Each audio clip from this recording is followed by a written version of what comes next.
యేసుక్రీస్తు ప్రశస్తమైన శ్రేష్టమైన ఉన్నతమైన నామమున మీ అందరికీ శుభాలు. క్రిస్మస్ యొక్క శుభాకాంక్షలు తెలియజేస్తూ ముందుగా దేవుడు ఈ భూమిపై ఒక మానవునిగా మనిషిని పోలికగా దాసుని స్వరూపాన్ని ధరించుకొని మన కోసం భూగోళానికి వచ్చిన ఆ దేవుణ్ణి మనము ఎంతగానో స్తుతించాలా, ఆరాధించాలా. ఆయన జననం, ఆయన జీవితం, ఆయన మరణం, ఆయన పునరుత్థానం, ఆయన ఆరోహణం, తిరిగి ఆయన రెండవ రాకడ రానయ్యున్నారు. కాబట్టి యేసుక్రీస్తు జయంతిని మనము పురస్కరించుకొని ఈ దినాన క్లుప్తంగా ఆధ్యాత్మికమైన సత్యాలు మనము ధ్యానము చేద్దాం. రోమీలకు రాసిన పత్రిక 8వ అధ్యాయం 32వ వచనములో ఈ మాటలు రాయబడి ఉన్నాయి. రోమా 8:32 తన సొంత కుమారుని అనుగ్రహించుటకు వెనుక తీయక మన అందరి కొరకు ఆయనను అప్పగించినవాడు, మనందరి కొరకు ఆయనను అప్పగించినవాడు, ఆయనతో పాటు సమస్తమును మనకెందుకు అనుగ్రహింపడు. తన సొంత కుమారుని ఈ లోకానికి అనుగ్రహించాడు. రెండవదిగా ఆయనను మన కోసము సిలువలో అప్పగించాడు. ప్రియమైన దేవుని ప్రజలారా, ఆయన జననములో ఆయన మరణము కూడా మరి మిళితమై ఉన్నది. కాబట్టి ఆయన భూలోకములో జన్మించాడంటే మానవాళి పాప క్షమాపణ నిమిత్తం ఆయన చనిపోవటానికే ఈ లోకానికి వచ్చాడు. కాబట్టి ఆయన జనన, మరణ, పునరుత్థానాలు ఎంతో ప్రాముఖ్యమైన విషయాలుగా మనము చూడగలం. ఈ దినాన క్రిస్మస్ అనగా ఇచ్చుట లేక పంచుట. Christmas is giving or sharing. Christmas అనగా క్రిస్మస్ తాత వచ్చి మనకేదో బహుమానాలు ఇస్తాడని, లేదా మనకేదో మంచి వస్తువులు ఇస్తాడని ఆ యొక్క కోణములో మనం ఆలోచన చేస్తూ ఉంటాం. ఇతరులు నుంచి మనం పొందాలని, ఇతరుల నుంచి తీసుకోవాలనే ఆలోచనతో మనము ఆ ధోరణిని కనపరుస్తూ ఉంటాం. కానీ ఈ సమయంలో క్రిస్మస్ అనగా ఇచ్చుట, పంచుట. దేవుడు తన సొంత కుమారుని మానవాళికి ఆయన ఇచ్చాడు. ఆ యేసుక్రీస్తు మనలను ప్రేమించి మన పాప ప్రాయశ్చిత్తము కొరకై తన ప్రాణమును, తన యొక్క శరీరమును విమోచన క్రయధనముగా ఆయన అప్పగించుకున్నాడు. ఆ విధముగానే ఆ తూర్పు దేశపు జ్ఞానులు వారు తీసుకువచ్చిన బంగారు సాంబ్రాణి బోలాన్ని ఆయనకు కానుకలుగా సమర్పించారు. గొర్రెల కాపరులు వారు పొందిన ఆనందాన్ని, రక్షణను వారు మరి ఆ యొక్క కన్య అయిన మరియా యేసును మరి కనిన తర్వాత ఆ మరియా యోసేపులు ఉన్నప్పుడు వారు వెళ్ళి దేవదూతలు ప్రకటించిన ఆ మాటలను వారు నోటితో గానము చేశారు. కాబట్టి ఈ విధంగా బైబిల్లో అనేక మంది తమ అనుభవాలలో నుంచి, అది ఆనందమైన, అది సంతోషమైన, అది కానుకలైన, ఏవైనా వారు పంచినట్టుగా చూడగలం. Christmas is not a receiving, but it is a giving, it is a sharing. కాబట్టి క్రిస్మస్ మనకు ఏమి ఇచ్చింది? క్రైస్ట్ మాస్, క్రీస్తును ఆరాధించడం. క్రిస్మస్ మనకేమిచ్చిందంటే, మొట్టమొదటిగా దేవుని యొక్క వాక్య భాగంలో నుంచి హెబ్రీయులకు రాసిన పత్రిక 2వ అధ్యాయము మరి 14-15 వచనాలలో ఈ మాటలు రాయబడి ఉన్నాయి. కాబట్టి ఆ పిల్లలు రక్త మాంసము గలవారైనందున ఆ ప్రకారమే మరణము యొక్క బలము గలవానిని అనగా అపవాదిని మరణము ద్వారా నశింపచేయుటకు జీవిత కాలమంతయు మరణ భయము చేత దాస్యమునకు లోబడిన వారిని విడిపించుటకు ఆయన కూడా రక్త మాంసములలో పాలివాడయను. జీవిత కాలమంతయు మరణ భయము చేత దాస్యమునకు లోబడిన వారిని. Christmas givers Liberty. Christmas givers Liberty. Christmas అనగా క్రీస్తు మనకు ఏమి ఇచ్చాడంటే ఆయన స్వేచ్ఛ, ఆధ్యాత్మికమైన స్వాతంత్రాన్ని దేవుడిచ్చాడు. అందుకే మరణ భయము చేత జీవిత కాలమంతా దాస్యమునకు లోబడిన వారిని విడిపించుటకై ఆ యేసుక్రీస్తు రక్త మాంసాలు పంచుకొని ఈ లోకములో ఆయన జన్మించాడు. కాబట్టి క్రిస్మస్ నాకేమిచ్చిందంటే నీ యొక్క పాప దాస్యము నుంచి, లోక దాస్యము నుంచి, ఆ యొక్క అపవాది దాస్యము నుంచి ఆయన విడిపించి, విడుదలనిచ్చి, స్వేచ్ఛనిచ్చి, స్వాతంత్రమునిచ్చి నీకు నెమ్మదిని ఇవ్వటానికి కొరకై ఆయన ఈ లోకములోకి రక్త మాంసములు కలిగిన వాడిగా ఆయన పాలివాడాయను అని బైబిల్లో రాయబడి ఉన్నది. కాబట్టి ఈ మాటలు మనము యోహాను సువార్త 8వ అధ్యాయము 34వ వచనంలో మనం చదువుకుంటే, మీరు నా వాక్యమందు నిలిచిన వారైతే సత్యము మిమ్మును స్వతంత్రులనుగా చేయును. సత్యము మిమ్మును స్వతంత్రులనుగా చేయును. కాబట్టి సత్యమును ఎవరైతే వింటారో, సత్యాన్ని ఎవరైతే అనుసరిస్తారో వారు స్వతంత్రులు అవుతారు. ఆ సత్యము ఎవరనగా యేసుక్రీస్తే సత్యం. దేవుని వాక్యమే సత్యం. కాబట్టి యేసుక్రీస్తు దేవుని కుమారుడని విశ్వసించి మరి ఆయనను తమ హృదయములో ఎవరైతే చేర్చుకుంటారో, తమ పాపములు ఆయన ఎదుట ఎవరు ఒప్పుకుంటారో ఆయన వారికి స్వేచ్ఛ, స్వాతంత్రత ఆయన వారికి ఇస్తాడు. కాబట్టి ఇది మొదటిగా. రెండవదిగా Christmas givers dignity. Christmas givers dignity. క్రీస్తు మనకు ఏమి ఇచ్చాడంటే ఆయన మనకు గౌరవము, హుందాతనము, హోదా ఆయన మనకిచ్చాడు. అందుకే హన్నా ఆమె గర్భవతి అయినప్పుడు దేవునిని ఈ విధంగా స్తుతించినట్టుగా మనము సమూయేలు గ్రంథం 2వ అధ్యాయములో ఈ మాటలు రాయబడినాయి.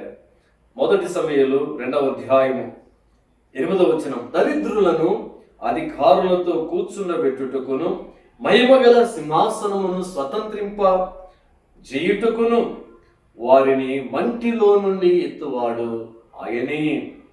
లేమి గల వారిని పెంట కుప్ప మీద నుండి లేవనెత్తువాడు ఆయనే. మంటిలో నుండి పెంట కుప్పల మీద నుండి లేవనెత్తువాడు ఆయనే. ఎక్కడంట? మహిమ గల సింహాసనమును స్వతంత్రింప చేయుటకును అధికారులతో కూర్చుండబెట్టుటకు మంటి నుండి పెంట కుప్పల నుండి ఆయన లేవనెత్తువాడు. ఎఫెసీయులకు రాసిన పత్రిక 2వ అధ్యాయం 7వ వచనములో ఆయన మిమ్మును క్రీస్తుతో కూడా లేపి క్రీస్తుతో కూడా కూర్చుండబెట్టెను అనే మాటలు మనము చూడగలం. కాబట్టి యేసు క్రీస్తును విశ్వసించిన వారు అపరాధములతో, పాపములతో చచ్చి ఉండగా ఒకటి బ్రతికించెను, రెండవది లేపెను, మూడవదిగా కూర్చుండబెట్టెను అనే మాటలు ఎఫెసీ పత్రికలో పౌలు ఈ మాటలు రాశాడు. కాబట్టి అపరాధములు, పాపములతో చచ్చిన జీవోత్సవాలుగా ఉన్న మనలను జీవాధిపతి అయిన దేవుడు మనలను బ్రతికించటానికి కొరకై ఆయన ఈ లోకానికి వచ్చాడు. కాబట్టి లేపెను ఆయన, రెండవదిగా నిలువబెట్టెను, మూడవదిగా ఆయనతో కూర్చుండబెట్టెను అనే మాటలు మనము చూడగలం. కాబట్టి ఆ క్రిస్మస్ గివర్స్ డిగ్నిటీ. కాబట్టి మనకు ఒక హోదాతనం, గౌరవత్వాన్ని ప్రభువు తీసుకొని వచ్చాడు. మూడవదిగా Christmas gives morality. Christmas gives morality. క్రీస్తు మనకు ఏమి తీసుకొని వచ్చాడంటే, ఫిలిప్పీలకు రాసిన పత్రికలో పౌలు ఈ మాటలు రాస్తూ ఉన్నాడు. ఫిలిప్పీలకు రాసిన పత్రిక 3వ అధ్యాయంలో పౌలు ఈ మాటలు రాస్తూ ఆ ఫిలిప్పీ యొక్క విశ్వాసులకు, క్రీస్తును సంపాదించుకొని ధర్మశాస్త్ర మూలమునైన నా నీతిని గాక క్రీస్తునందలి విశ్వాస మూలము వలనైన నీతి, అనగా విశ్వాసమును బట్టి దేవుడు అనుగ్రహించి నీతి గలవాడనై ఆయన యందు అగుపడ నిమిత్తము. క్రీస్తునందు విశ్వాసము వలనైన నీతి, ఆ యొక్క దేవుడు అనుగ్రహించు నీతి. కాబట్టి మన నీతి దేవుని దృష్టిలో మురికి గుడ్డల వంటివి సమానం. కాబట్టి శాస్త్రుల నీతి, పరిశీల నీతి, స్వనీతి ఇవన్నీ కూడా మురికి గుడ్డలతో సమానం. కానీ విశ్వాస మూలమునైన దేవుని నీతి. కాబట్టి క్రీస్తు మనకు ఏమిచ్చాడంటే నీతిని ఇచ్చాడు. అందుకే అబ్రహాము దేవుని నమ్మెను, అది అతనికి నీతిగా ఎంచబడినని రోమీలకు రాసిన పత్రిక 4వ అధ్యాయం 15, 16, 17 వచనాల్లో ఆ మాటలు రాయబడి ఉన్నాయి. కాబట్టి మనం ఎప్పుడైతే దేవుని యందు విశ్వాసం ఉంచుతామో, యేసయ్యా నేను పాపిని, నా పాపం కొరకు నీవు లోకానికి వచ్చావు, కలువరి శిలువలో నా కోసం రక్తం కాచావు, మరణించావు, తిరిగి లేచావు, యేసయ్యా నా యొక్క పాప దోషాన్ని క్షమించుమని దేవుని ఎదుట పశ్చాత్తాపపడినప్పుడు దేవుడు క్షమించి మన పాపములన్నిటినీ ఆయన మరిచిపోతాడు. ఆయన క్షమించే దేవుడు. రెండవది మరిచిపోయేది, తన నీతి అనే వస్త్రాన్ని మనకు ధరింపజేస్తాడు. కాబట్టి ఆదాము అవ్వల యొక్క అంజూరపు ఆకులు పుట్టుకున్నారు, కట్టుకున్నారు, ఎండకు ఎండి వానకు తడిసి గాలికి రాలిపోయాయి. అందుకే దేవుడు వారి కోసం చర్మపు చొక్కాయలను చేయించి వారికి తొడిగించాడు. కాబట్టి దేవుని నీతిని మనము పొందుకున్నాం. యేసుక్రీస్తు ఈ లోకానికి రావడం ద్వారా దేవుని నీతి విశ్వాసము వలననైనా, అనగా యేసుక్రీస్తు నందలి విశ్వాసము ద్వారా ఆయన నీతిని పొందుకున్నాం. Christmas gives morality. నాలుగవదిగా క్రిస్మస్ గివ్స్ నావెల్టీ. క్రీస్తు మనకి ఏమి తీసుకువచ్చాడంటే 2 కొరింథీ 5:17 వచనములో, ఎవరైనాను క్రీస్తు నందున్న యెడల వారు నూతన సృష్టి, పాతవి గతించెను, ఇదిగో సమస్తము కృతవాయి. కాబట్టి క్రీస్తు మనకు ఏమి తీసుకువచ్చాడంటే నూతనత్వం. కాబట్టి పాతవి గతించెను, పాత రోత మన బ్రతుకులను, మన జీవితాలను దేవుడు ఆయన మరి తీసివేసి మనకు నూతన ఆయన శకాన్ని మన జీవితంలో ఉంచాడు. కాబట్టి నూతనత్వం క్రీస్తు నందలి మరి ఎవరైనాను నూతన సృష్టి, నవ్యత, నూతనత్వం, కొత్తదనం. క్రీస్తు మనకు ఈ లోకానికి రావడం ద్వారా దేవుడు మనకు ఇది ఇచ్చాడు. నూతనత్వం, నూతనమైన జీవం, నూతనమైన బ్రతుకు, నూతనమైన అధ్యయనం మన జీవితంలో మొదలైంది. ఐదవదిగా క్రిస్మస్ గివ్స్ విటిలిటీ. అనగా క్రీస్తు మనకు ఆయన సజీవత్వాన్ని, చేతనత్వాన్ని తీసుకుని వచ్చాడు. అందుకే యోహాను 3:16లో దేవుడు లోకమును ఎంతో ప్రేమించెను, తన కుమారుని అనుగ్రహించెను, అనుగ్రహించెను. ఆయన కుమారుని యందు విశ్వాసముంచు ప్రతి వాడు నశింపక నిత్య జీవము పొందునట్లు ఆయనను అనుగ్రహించారు. కాబట్టి ఆయన కుమారుని యందు ఎవరైతే విశ్వాసం ఉంచుతారో వారు జీవము, నిత్య జీవము, లైఫ్, ఎటర్నల్ లైఫ్ వారు పొందుకుంటారు. కాబట్టి ఈ సమయంలో క్రిస్మస్ మనకేమిచ్చింది? క్రీస్తు మనకు ఏమి తీసుకువచ్చాడంటే 5 విషయాలు మనం తెలుసుకున్నాం. ఒకటి, క్రిస్మస్ గివర్స్ లిబర్టీ. క్రీస్తు మనకు స్వేచ్ఛ, స్వాతంత్రం, సమానత్వం, ఆయన సివిల్ స్పిరిచువల్ లిబర్టీ. కాబట్టి ఈ రెండింటిని దేవుడు మన కోసం తీసుకొని వచ్చాడు. Second, Christmas givers dignity. ఈరోజు మనము ఇట్లా హుందాతనంగా మనం బ్రతుకుతున్నామంటే మన బ్రతుకుకు కేంద్రం, మన బ్రతుకుకు ఆధారము క్రీస్తు ఈ లోకానికి రావడం ద్వారా పెంట కుప్పల మీద ఉన్న దరిద్రులైన మనలను ఆయన మహిమగల సింహాసనం మీద అధికారులతో కూడా కూర్చుండబెట్టుటకై ఆయన మన కోసం ఈ లోకానికి వచ్చాడు. క్రీస్తునందు విశ్వాసం ఉంచిన వారిని ఆయన లేపెను, నిలువబెట్టెను, పరలోకములో కూర్చుండబెట్టెను తనతో కూడా అనే మాటలు ఎఫెసీ 2:7 చూడగలం. మూడవదిగా, క్రిస్మస్ గివర్స్ మొరాలిటీ. క్రీస్తు మనకు ఏమి ఇచ్చాడంటే తన నీతిని ఇచ్చాడు. మన నీతి కాదు, మన నీతి దేవుని దృష్టిలో అది ఎందుకు పనికిరానిది, మురికి లాంటిది, బురద లాంటిది. కాబట్టి ఆయన యందలి విశ్వాసము ద్వారా ఆయన నీతి వస్త్రాన్ని మనము పొందుకోవడానికి క్రీస్తు ఈ లోకములోకి వచ్చాడు. అందుకే ఆ నీతిమంతుని జోలికి పోవద్దని పిలాతు భార్య పిలాతుతో ఆ విషయాన్ని తెలియజేస్తున్నది. నాలుగవదిగా, క్రిస్మస్ గివర్స్ నోవెల్టీ. అనగా క్రీస్తునందు ఎవరైనా ఉంటే నూతన సృష్టి.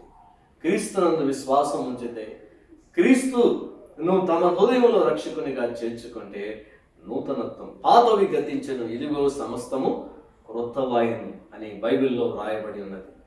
చివరిదిగా, క్రిస్మస్ గివర్స్ విటిలిటీ.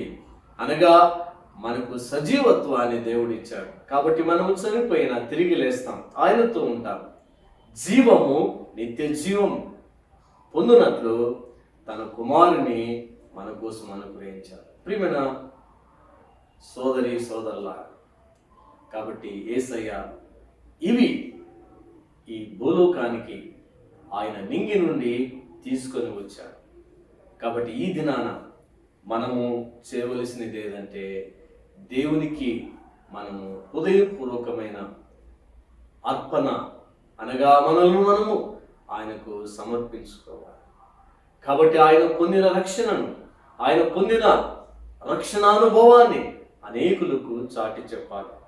క్రిస్మస్ సందర్భంగా క్రైస్తవేతరులను కలిసి ఆహ్వానించి వారికి కేక్, బైబిల్ లేక కరపత్రిక ఇచ్చి దేవుని ప్రేమ, దేవుని సువార్తను ప్రకటించాలి. గాంధీ జయంతిని మనం జరుపుకుంటున్నాం. గాంధీ దేశంలో పుట్టాడు, గుజరాత్ రాష్ట్రంలో పెరిగాడు.